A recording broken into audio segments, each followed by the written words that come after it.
আমাদের নতুন বিয়ে হয়েছে, সদ্য 2 মাস হলো। বিয়েটা পুরোপুরি পারিবারিকভাবেই হয়েছে। আমার হাজব্যান্ড একটা কলেজের কেমিস্ট্রি অধ্যাপক। এদিকে আমি বিয়ের মাসখানেক আগেই মাস্টার্স পাশ করেছি বাংলা সাহিত্য থেকে। চাকরির প্রস্তুতি নিচ্ছি। আমাদের পুরোপুরি পারিবারিকভাবে দেখাশোনা করে বিয়ে হয়েছে।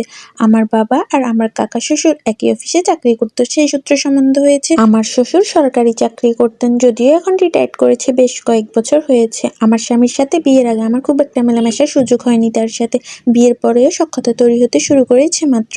ইদানিং আমার চাকরির পড়াশোনার জন্য বাইরে যাওয়া হয় না, সারাদিন বাড়িতে দিন কাটে। অন্যদিকে আমার স্বামী কলেজ স্টুডেন্ট নিয়ে ব্যস্ত থাকে। আমার এই পরিবারের সবচেয়ে বেশি ভালোবাসা পাই আমার বাবা মায়ের মানে শ্বশুর শাশুড়ি থেকে। প্রায় সময় দেখি বাপি মা দুজনে রান্নাঘরে গল্প করতে করতে এটা ওটা রান্না করছে। আমি খুব একটা রান্না করি না। আসলে মা বলে সারা জীবন তো পড়েই আছে রান্না করার জন্য, আপাতত তুমি একটু দেখে দেখে শিখে নাও, পরে তো তোমাকেই দায়িত্ব নিতে হবে। তোমার শ্বশুর আর স্বামী এরা দুজনেই খেতে ভালোবাসে, তাই তোমাকে হয়তো আমার মতো করে বিভিন্ন রান্না শিখে নিতে হবে। আমার বাবা বেশ মজার মানুষ, শাশুড়িও সবসময় গল্প করে। জানো তো তোরি, তোমার শ্বশুর অনেক ভালো মানুষ, অনেক রোমান্টিক মানুষ, কিন্তু আমাদের ছেলেটা বাবার ধাঁচ একদম পায়নি, একদম বাবার মতো বউ পাগলা হয়নি।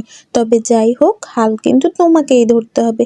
নিজের স্বামী থেকে কিভাবে ভালোবাসা আদায় করতে হবে সেটা শিখে নিতে হবে তোমাকে। তবে আমি তোমাকে একটা টিপস দিতে পারি যে ছেলে মানুষ হলো ভোজন রসিক। অধিকাংশ ছেলেই বউয়ের হাতে দারুণ দারুণ রান্না করে খেলে তাদের মন গলে যায়। বাসায় সবসময় সেজেগুজে থাকবে ও আসার আগে একটু একটু চুল খোলা রাখবে।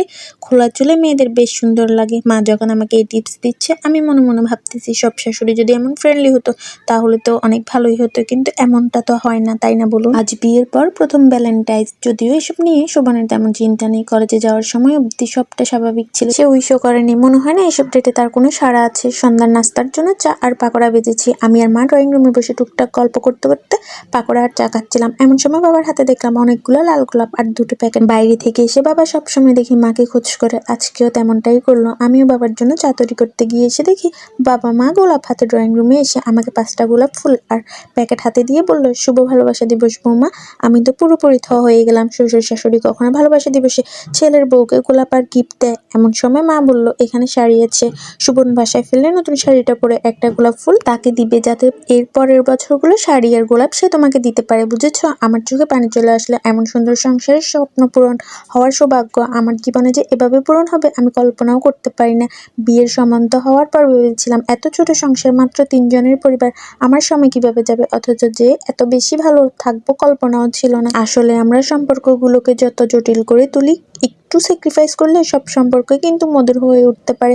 তবে চেষ্টাটা দুই পক্ষেরই হতে হবে, এক পক্ষ থেকে চেষ্টায় কোনোদিন সফল হতে পারবেন না। ভিডিওটি কেমন লেগেছে অবশ্যই কমেন্ট করে জানাবেন। আমার পেজে নতুন হয়ে থাকলে পেজটি ফলো দিয়ে রাখবেন। আজকের মতো এখানে বিদায় নিচ্ছি, দেখা হবে অন্য কোনো ভিডিওতে। সে পর্যন্ত ভালো থাকুন, সুস্থ থাকুন, আল্লাহ হাফেজ।